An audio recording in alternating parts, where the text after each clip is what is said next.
2011, the SNP going into government and where we are now, there's probably only been about 1 year where we've had a discussion about independence.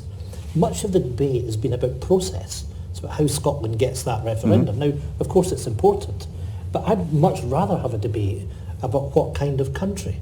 Because when you think about the cost of living crisis, and you think about, let's take two things. Let's think about what's happened to people's energy bills. And I get the point that people's energy bills right throughout the United Kingdom have risen.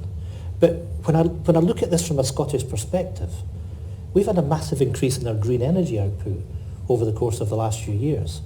Actually, about 14% of our electricity comes from gas, and we actually produce 6 times as much gas as we need.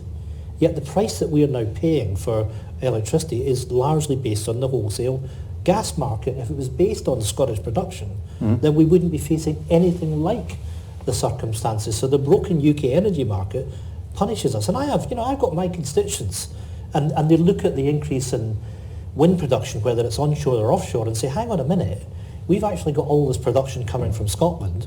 We're actually getting charged the highest prices for grid connectivity, and then we're actually paying a premium to get the stuff back again. That makes no sense. Where is the benefit that we should be getting from that green energy? And that's really important, because I published a report last October called the Skilling Report, and we identified that we uniquely have the opportunity to increase our green energy output 5-fold between now and 2050, going from 12 gigawatts as it was then to 80.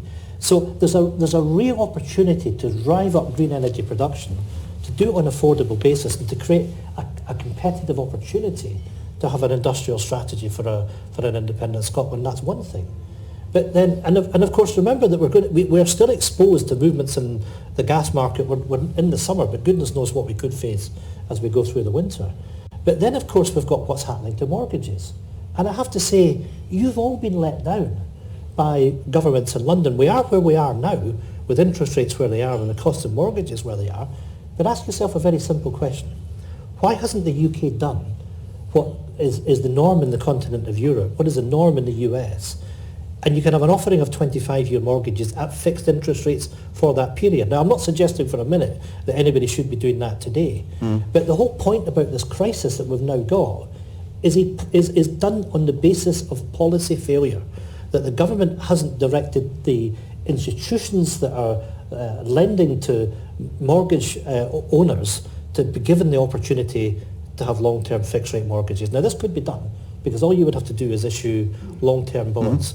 So if you think about where we are now, and okay, there's slightly better news today on inflation, but the fact that so many people are going to be facing hundreds of pounds a month, 2.5 million people that face renegotiating their mortgage by the end of 2024, and none of this need to have happened.